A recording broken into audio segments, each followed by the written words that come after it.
programs is not only a short-sighted betrayal of American leadership, but it is going to result in millions of people getting sick and losing their lives.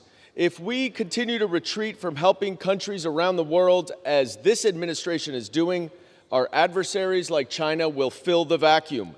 That makes us less powerful and less safe. But it's not just lives at risk abroad. Lives here will be lost too. By defunding the Corporation for Public Broadcasting, millions of Americans will no longer have access to our national emergency weather alert system. Simply put, Americans will die because of these cuts. In addition to gutting one of the last vestiges of independent journalism, which is only biased if you think the truth is biased, the Republicans are also defunding free children's educational programs enjoyed by millions around the country. I urge my colleagues to vote no. Gentleman from Massachusetts reserves. The gentlelady from North Carolina is recognized. Thank you, Mr. Speaker. I'll reserve. Gentlelady reserved. Gentleman from Massachusetts is recognized. Are you 1 minute to the gentlewoman from North Carolina, Ms. Adams? Gentlelady from North Carolina is recognized for 1 minute. I thank the gentleman for yielding. I rise today in opposition to the rule to consider the rescissions package of 2025 and its reckless cuts to public broadcasting. You know, it's not hyperbole to say that public broadcasting saves lives during emergency situations and natural disasters. My state knows that firsthand. When Hurricane Helene devastated western North Carolina last year, public broadcasting was there when traditional communications failed.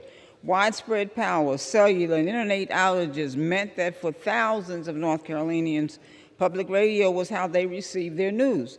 Our local public broadcasting stations provided life-saving updates for our residents, broadcasted emergency resource information like food and water and distribution, and gave a direct line for North Carolinians to speak to their communities. Slashing public broadcasting funding will limit their ability to operate funding crisis and delay critical information to the people who need it most. And make no mistake, without public broadcasting, we would have seen more lives lost in Helene. So we need to protect these stations so we can protect our communities, and I yield back. Gentleman from Massachusetts reserves. Gentlelady from North Carolina is recognized. Thank you, Mr. Speaker. I recognize myself. Mr. Speaker, let's talk about the Public Broadcasting Act of 1967, which mandates that all public broadcasting programs must demonstrate strict adherence to objectivity and balance in all programs. There's a myriad of statistical studies that prove that they are not. Perhaps most damning for NPR is the fact that it had to utilize a $1.9 million federal grant to, quote, improve objectivity and diverse viewpoints last year. And this despite the fact that NPR's CEO recently testified, as our colleague said, she didn't witness any bias at the organization. Then why the need for the federal grant? The problem with the Public Broadcasting Act is that it lacks an enforcement mechanism. So we'll go with our constitutional prerogatives here to enforce the law, and it starts with the rescission of funding. I reserve. Gentlelady reserved. Gentleman from Massachusetts is recognized. Mr. Speaker, I yield 1 minute to the gentlewoman from New Mexico, Ms. Stansbury. Gentlelady is recognized for 1 minute. Mr. Speaker, you guys are so weak that you won't even vote to release the files. It's 11:20 p.m. in the middle of the night, and gentlelady will suspend. The gentlelady will suspend. The House is not in order. Agenda through Congress in the dark. The gentlelady will suspend. The House is not in order. Gentlelady's recognized. And it makes me wonder, have you even read this bill? I mean, really, because this bill rescinds $9 billion for international aid, public health, and public media. It will make America less safe. It will undermine our national security, and it will threaten lives across the world and kill children. But on top of that, it undermines our Constitution, the power of the people, the power of the purse, and the separation of the power of our Constitution. As Russell Vogt, OMB, and the architects of Project 2025 are trying to use this rescission bill to undermine the power of Congress. And that is why we will vote no, a hell no, to the blatant power grab that it represents in the face of a chaotic and corrupt administration Time has and expired. Congress that is stealing from Gentlelady is no longer people. recognized. Members are reminded to direct their remarks to the chair. The gentleman from Massachusetts reserves. Gentlelady from North Carolina is recognized.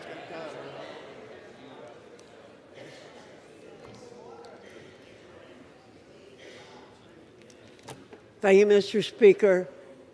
We are far from weak.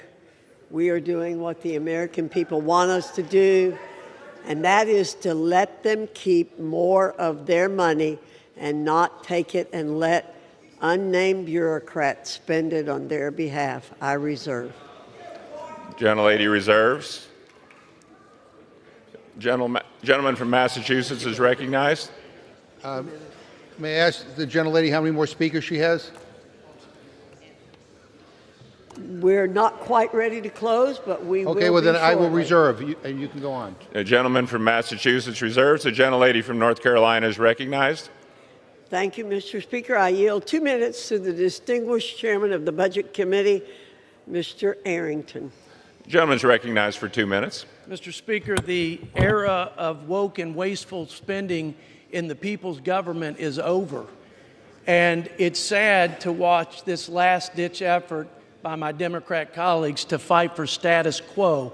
And the status quo is a cesspool of these programs, these leftist ideological programs that they would say is soft power for America's interest, or that they would say is life-saving services.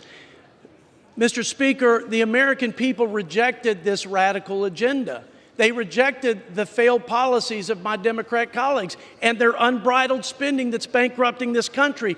They sent President Trump here with a mandate and unified Republican leadership to restore competent leadership, common sense policies, and a commitment to America First. There is nothing common sense or America First about transgender comic books in Peru and all the other woke and wasteful programs that these folks are fighting to defend. Mr. Speaker, I'm thankful we have a president that has heard from the people and is hell-bent on right-sizing this bureaucracy, reining in this waste, restoring fiscal sanity here in Washington, D.C., not only for the taxpayers of today, but for the future, for prosperity, for freedom, for our children. And this is why my colleagues are going to wander in the wilderness for years to come.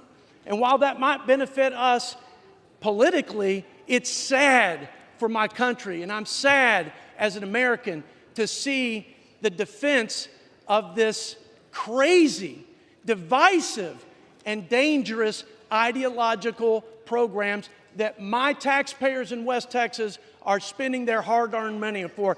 I urge my colleagues on both sides to support this rescissions package. And I yield back. Time has expired. Gentlelady from North Carolina reserves. Gentleman from Massachusetts is recognized. We're prepared to close. Okay. All right, The then gentleman's then recognized. I will close, Mr. Speaker. I yield myself the remaining time. The gentleman's recognized. Mr. Speaker, before I close, let's talk about what's actually in front of us. This rescissions package is a joke. Republicans passed a massive tax giveaway for the rich, one of the most expensive in history. That giveaway was 450 times the size of these rescissions. And every single Republican who spoke tonight voted to add $4 trillion to the debt. Every single one of them. And this isn't even good policy or process. It's rushed. It's sloppy. Even Republicans in the Senate are warning about the consequences. But the House majority doesn't care. They're more interested in headlines than outcomes. And once again, it's everyday people who pay the price. Now, let us end where we started, the Epstein files. Republicans can take a real vote today, a vote that will put them on the side of truth and justice, a vote to tell victims, we hear you, we see you, we will not protect the powerful at your expense. But instead, they are choosing cowardice. They are choosing obedience to Trump. And so they cooked up this non-binding resolution, a press release pretending to do something. So let's be clear. You either vote to release the files or you vote to bury them.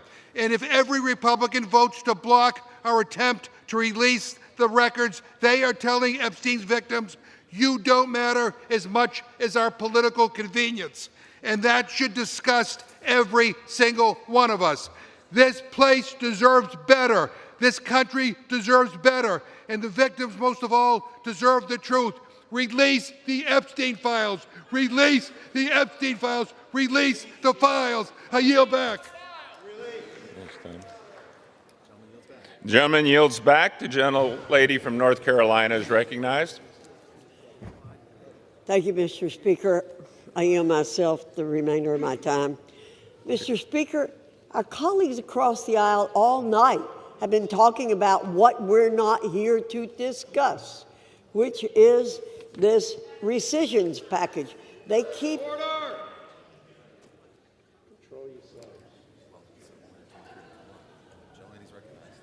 The gentlewoman is recognized.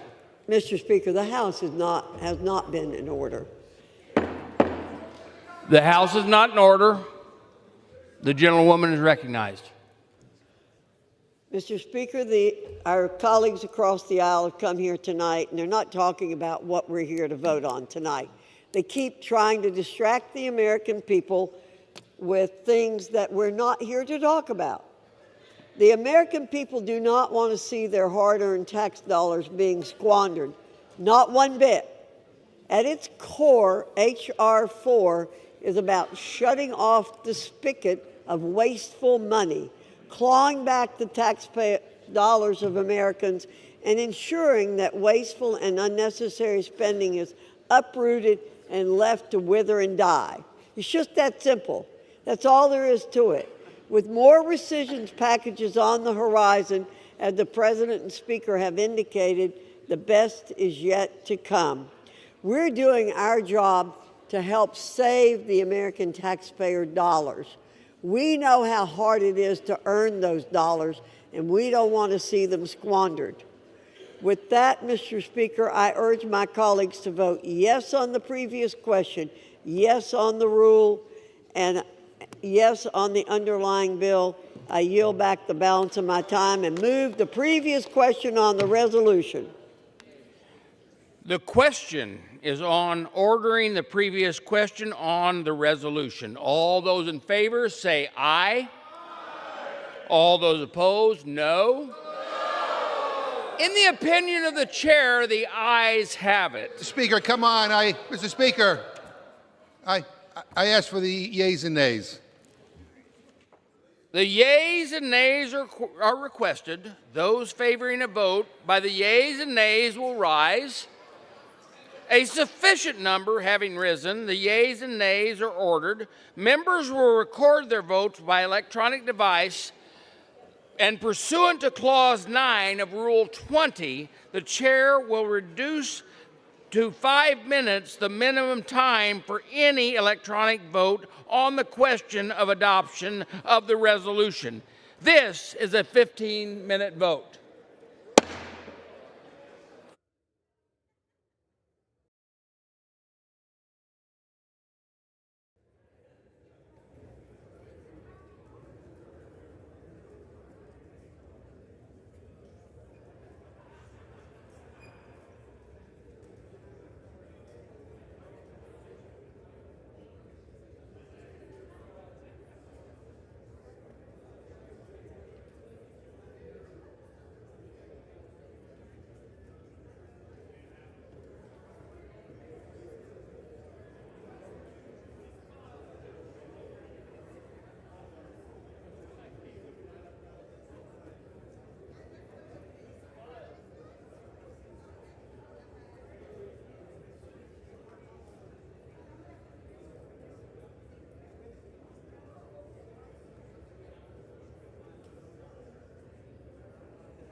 On this vote, the yeas are 218, the nays are 211. The previous question is ordered.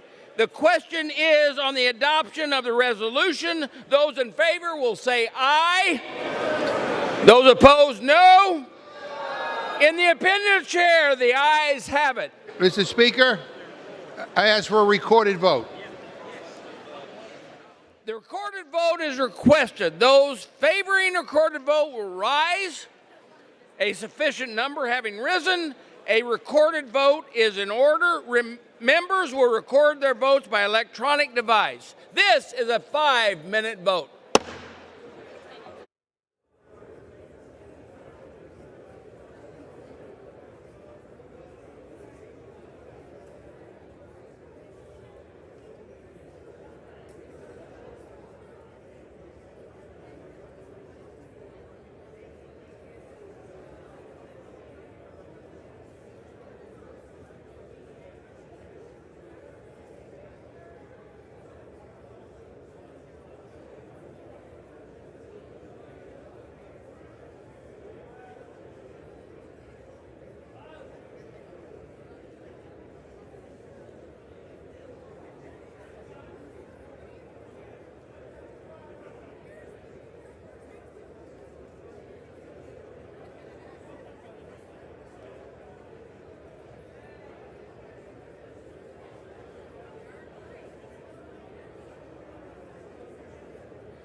On this vote, the yeas are 216.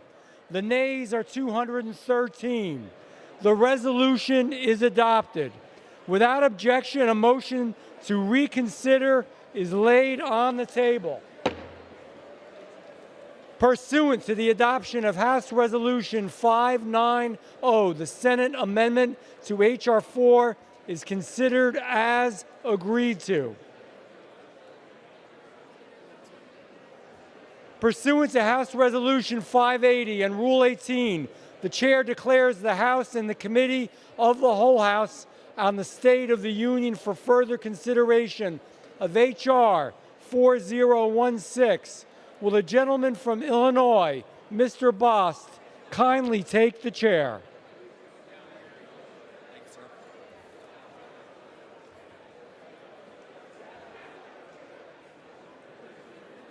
The House is in the Committee of the Whole House on State of the Union for further consideration of H.R. 4016, which the clerk will report the title. A bill making appropriations for the Department of Defense for the fiscal year ending September 30th, 2026, and for other purposes. When the Committee of the Whole House rose earlier today, Amendment number 293, printed in Part A of House Report 119-199, offered by the gentleman from Wisconsin, Mr. Tiffany, had been disposed of. Pursuant to Clause 6 of Rule 18, proceedings will now resume those amendments printed in Part A of House Report 119-199, on which further proceedings were postponed, in the following order. Amendment number 111 by Ms. Green of Georgia. Amendment number 12 of Ms. Green of Georgia. Amendment number 13 of Ms. Green of Georgia. Amendment number 14 by Ms. Green of Georgia. 114 by Ms. Green of Georgia. Amendment number 115 by Ms. Green of Georgia. Amendment number 277 by Mr. Stubbe of Florida. The chair will reduce to 2 minutes the minimum time of any electronic vote in this series. Do what? Okay. The unfinished business is to request for the recorded vote of the amendment number 111, printed in Part A of House Report 119-199 by the gentlewoman from Georgia, Ms. Green, on which further proceedings were postponed, on which the noes prevailed by voice vote. The clerk will report the designated amendment. Amendment number 111, printed in Part A of House Report number 119-199, offered by Ms. Green of Georgia. A recorded vote has been requested. Those in support of the request for a recorded vote will rise and be counted. A sufficient number having arisen, a recorded vote is ordered. Members will record their votes by electronic device. This is a 2-minute vote.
On this vote, the yeas are 63, the nays are 365. The amendment is not adopted. The unfinished business is in the request of recorded vote on amendment number 112, printed in Part A on House Report 119-199 by the gentlewoman from Georgia, Ms. Green, on which further proceedings are postponed, on which the noes prevailed by voice vote. The clerk will redesignate the amendment. Amendment number 112, printed in Part A of House Report number 119-199, offered by Ms. Green of Georgia. A recorded vote has been requested. Those in support of the request for a recorded vote will rise and be counted. A sufficient number having risen and a recorded vote is ordered, members will record their votes by electronic device. This will be a 2-minute vote, a 2-minute vote.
The yeas are 6, the nays are 421.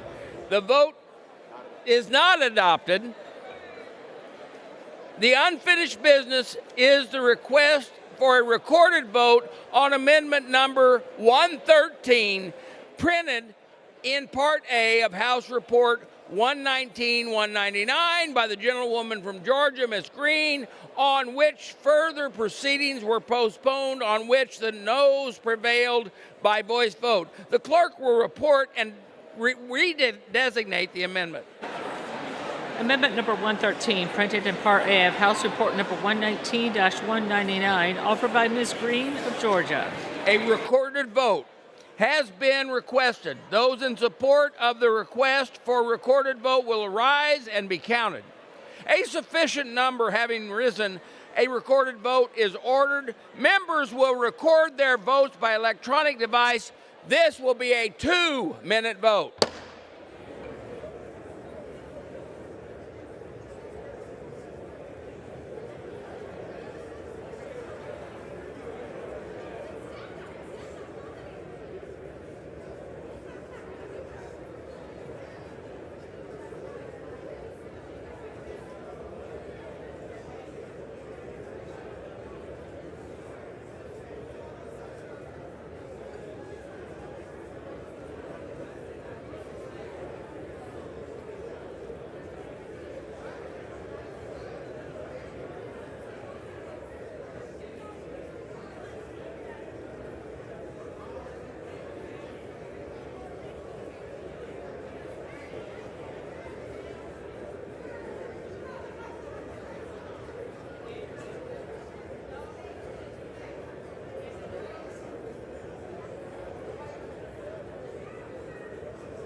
On this vote, the yeas are 104, the nays are 326. The amendment is not adopted.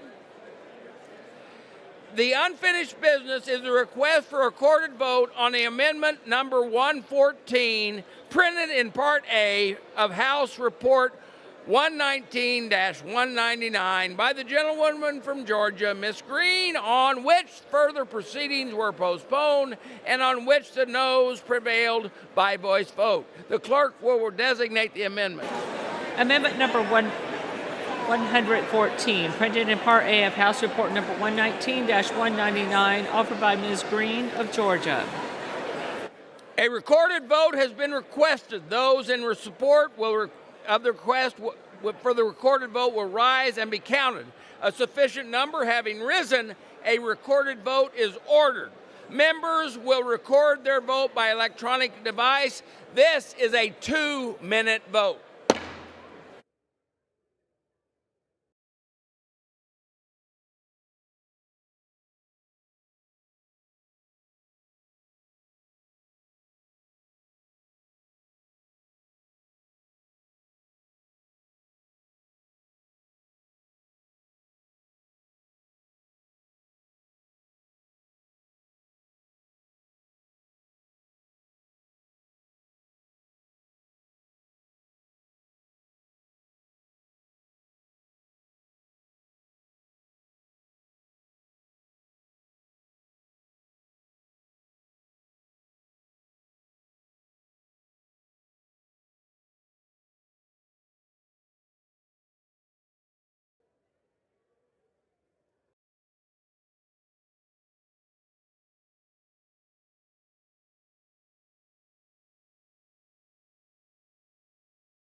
On this vote, the yeas are 6, the nays are 422.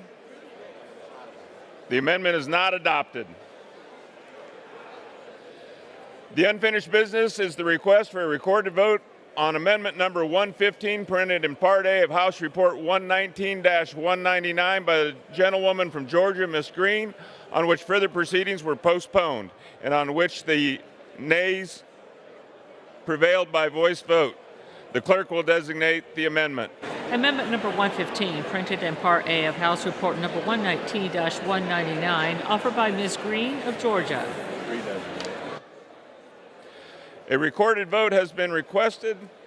Those in support of the request, a recorded vote will rise and be counted. A sufficient number having risen, a recorded vote is ordered. Members will record their votes by electronic device. This is a 2-minute vote.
On this vote, the yeas are 30, the nays are 400. The amendment is not adopted.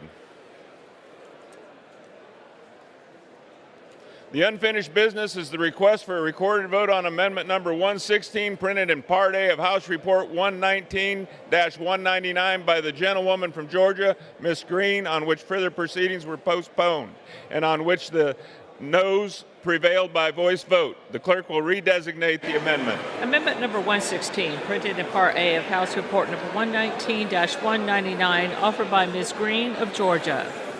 A recorded vote has been requested. Those in support of the request for a recorded vote will rise and be counted. A sufficient number having risen, a recorded vote is ordered. Members will record their votes by electronic device. This will be a 2-minute vote.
On this vote, the yeas are 76, the nays are 353. The amendment is not adopted.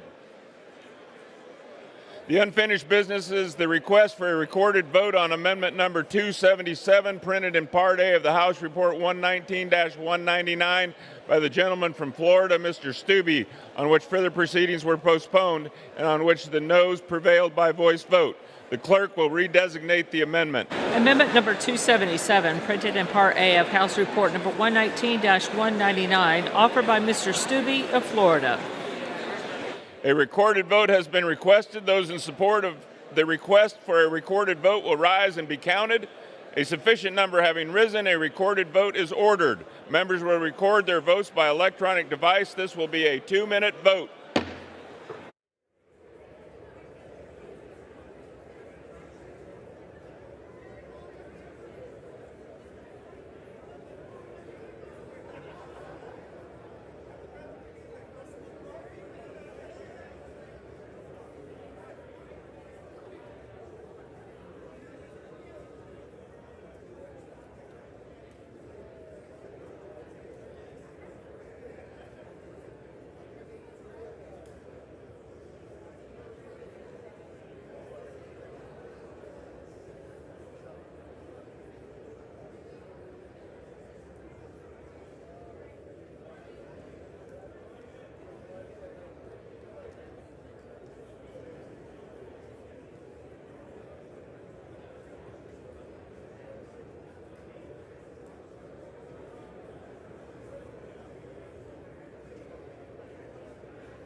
On this vote, the yeas are 76, the nays are 355. The amendment is not adopted.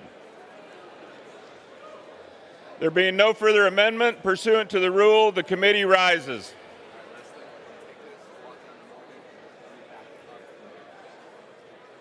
I thought I was here for 2 votes. But the first thing you're going to do is look down to him and say, Mr. Chairman.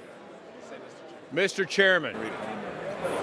Mr. Speaker, the Committee of the Whole House on the State of the Union has under consideration H.R. 4016 and pursuant to House Resolution 580, I report the bill back to the House with sundry amendments adopted in the Committee of the Whole. Chair of the Committee of the Whole House on the State of the Union reports that the committee has under consideration the bill H.R. 4016 and reports the bill back to the House with sundry amendments adopted in the Committee of the Whole. Under House Resolution 580, the previous question is ordered. There's a separate vote demanded on any amendment reported from the Committee on the Whole. If not, the Chair will put them in gross. The question is on the adoption of the amendment. Those in favor say aye. Those opposed say no. The ayes have it. The amendments are adopted. The question is on engrossment and third reading of the bill. Those in favor say aye. Those opposed say no. The ayes have it. Third reading. A bill making appropriations for the Department of Defense for the fiscal year ending September 30th, 2026, and for other purposes. House will be in order. House will be in order. The House will be in order. For what purpose does the gentlewoman from Ohio seek recognition? Commit at the desk. Clerk will report the motion. Ms. Captor of Ohio moves to recommit the bill H.R. 4016 to the Committee on Appropriations. Pursuant to Clause 2B of Rule 19, the previous question is on the order on the motion to recommit. Question is on the motion to recommit. Those in favor say aye. Those opposed say no. Opinion of the chair, the noes have it. Mr. Speaker, on The that I gentleman ask. from Ohio is recognized. Mr. Speaker, on that I ask for the yeas and nays. The yeas and nays are requested. Those favoring a vote by the yeas and nays arise. Sufficient number having arisen. The yeas and nays are now ordered. Members to record their votes by electronic device. Pursuant to Clause 9 of Rule 20, the chair will reduce the time to 5 minutes, the minimum time for the electronic vote. This is a 5-minute vote on passage.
On this vote, the yeas are 211, the nays are 219. The motion is not adopted. The question is on the passage of the bill pursuant to Clause 10, Rule 20. The yeas and nays are ordered. Members will record their vote by electronic device. This is a 5-minute vote.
221. The nays are 209. The bill is passed. Without objection, motion reconsider laid upon the table.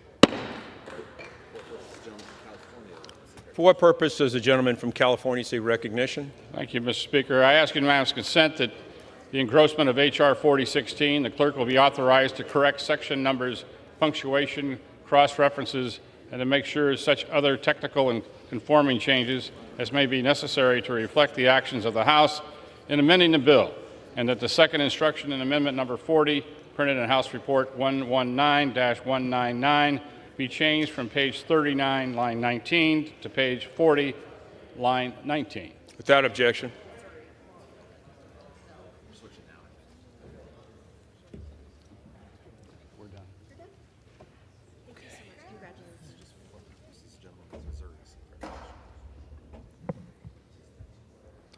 For what purpose does the gentleman from Missouri seek recognition? I ask unanimous consent to address the House out of order. Without objection. Today, our country lost a true trailblazer. Congressman William Clay passed away after a lifetime of service that reshaped St. Louis and our nation. Already a civil rights icon before he was elected, he didn't come to Washington to play politics. He came to fight for working people, Black families, union members, and those too often left out and unheard. He carried their voices into this chamber and made sure they echoed. Bill Clay was a founding member of the Congressional Black Caucus. I, so many others, would not be here without the doors he opened and the example he set. I yield to Reverend Cleaver. As I sat on the bed this morning trying to get up, I received a phone call to tell me that Congressman Bill Clay had just passed. And I sat there for a few minutes feeling sad. And then it occurred to me that death is not the greatest loss in life. The greatest loss in life is to die with your life not lived and still inside you. Bill Clay did not die with hope for his country inside him. He did not die with his brilliant writing inside him. He did not die with creativity. And alas, Bill Clay did not die without working every day he walked into this place for the people of St. Louis. I'm holding his son, my friend and predecessor, Lacey Clay, the entire Clay family, and the St. Louis community in my prayers. I ask that on behalf of myself, the entire CBC, which he helped found, the Missouri delegation, I ask for a moment of silence in memory of the Honorable William Lacey Clay, Sr.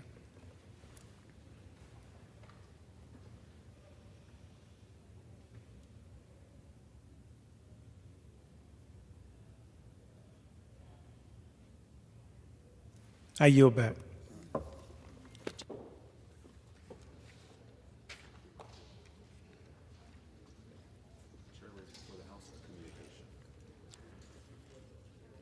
The chairman lays before the House a communication.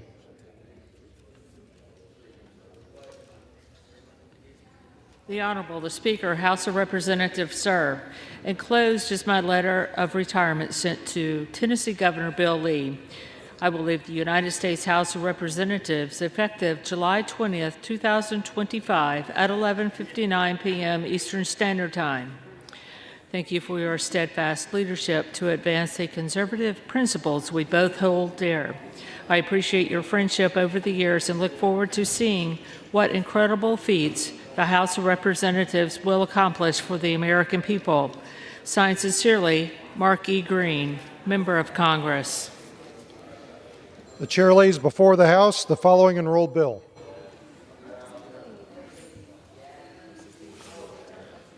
H.R. 4, an act to rescind certain budget authority proposed to be rescinded in special messages transmitted to the Congress by the President on June 3, 2025, in accordance with Section 1012A of the Congressional Budget and Impoundment Control Act of 1974. The chair will now entertain requests for 1-minute speeches. For what purpose does the gentleman from Montana seek recognition? Mr. Chair, I ask unanimous consent to address the House for 1 minute and to revise and extend my remarks. Without objection, the gentleman is recognized for 1 minute.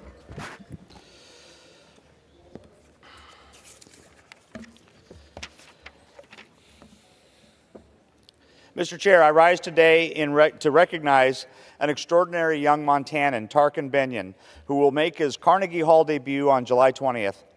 Tarkan hails from Sydney, Montana, and is one of 28 violinists from around the country headed to the Big Apple to perform with the National Youth Orchestra of the United States. Not only will he debut in New York, he will also represent our nation and our state as he tours internationally in Japan, Hong Kong, China, and South Korea.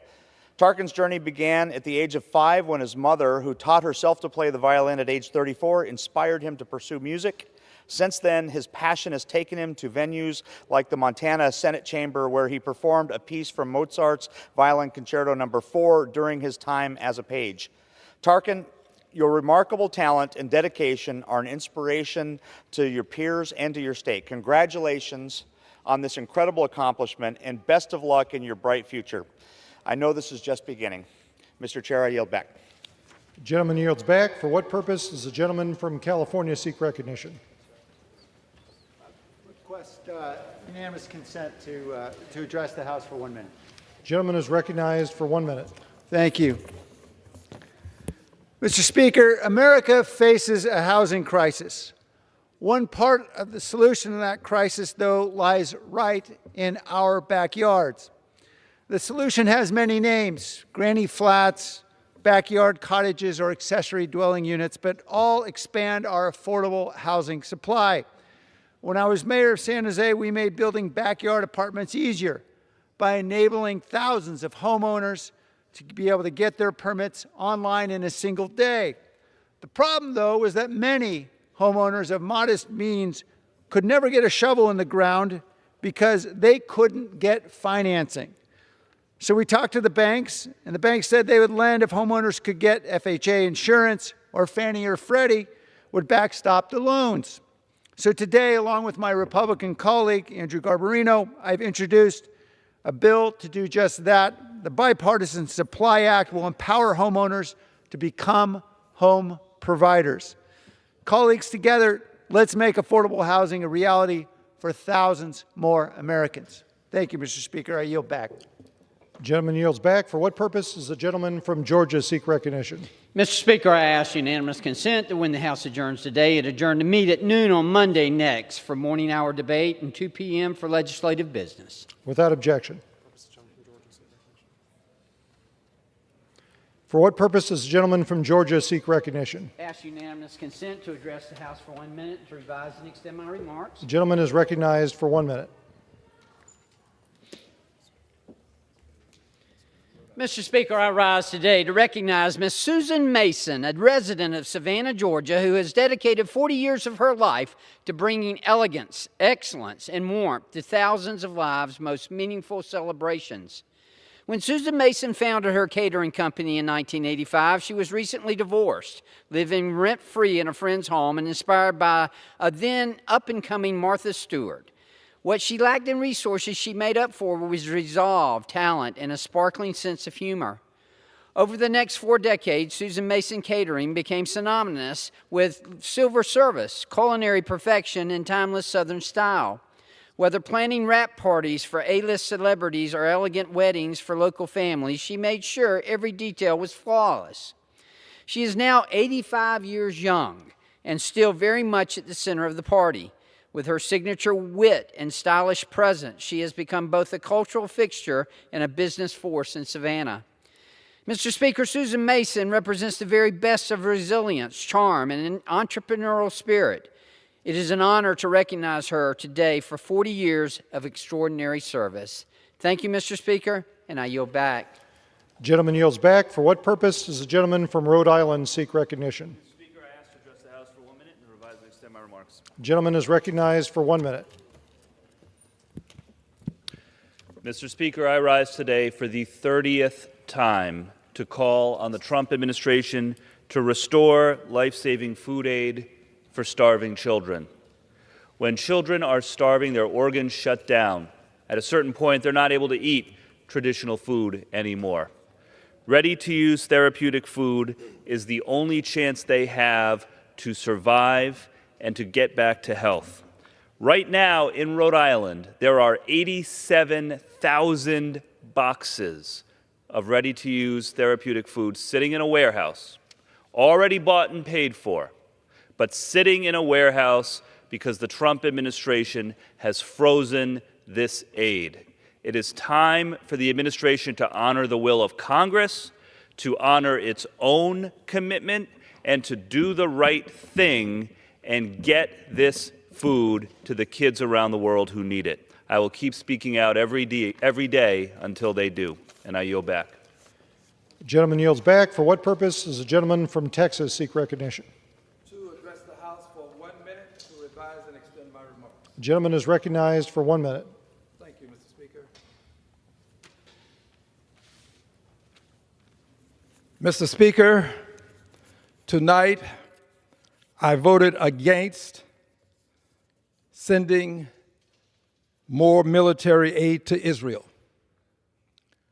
I voted against it because I saw it and currently see it as a vote against collective punishment, a vote against ethnic cleansing, and a vote against genocide appearing before my very eyes.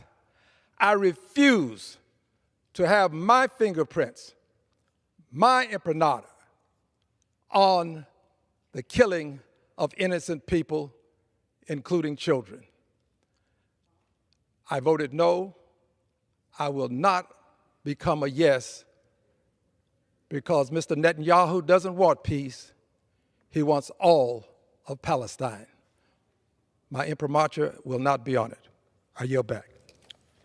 Gentleman yields back. For what purpose does the gentleman from California seek recognition? I ask unanimous consent to address the House for 1 minute and to revise and extend my remarks, Mr. Speaker. Gentleman is recognized for 1 minute. Mr. Speaker, I rise to express my shock and outrage over the killing of Saif Moussalet, a 20-year-old Palestinian American from Florida who was visiting his family in the West Bank. He was beaten on his own family's land by settlers. We have grown too used to this kind of violence. We have grown weary of news reports detailing the onslaught of deaths. But we should never accept the killing of innocents, let alone the killing of an innocent American citizen. In an unusual and forceful statement, Ambassador Huckabee called the killing a, quote, criminal and terrorist act, unquote, and urged Israeli authorities to conduct a full investigation and bring those responsible to justice. I echo the call of the ambassador for an investigation and ask my colleagues to do the same. The United States Congress cannot allow silence to reign and complicity to creep in. Instead, we must demand justice. I yield back, Mr. Speaker. Gentleman yields back. Does the gentleman have a motion? Mr. Speaker, I move. The gentleman would suspend permanently. Gentleman will suspend. Another 1 minute. We have another 1 minute.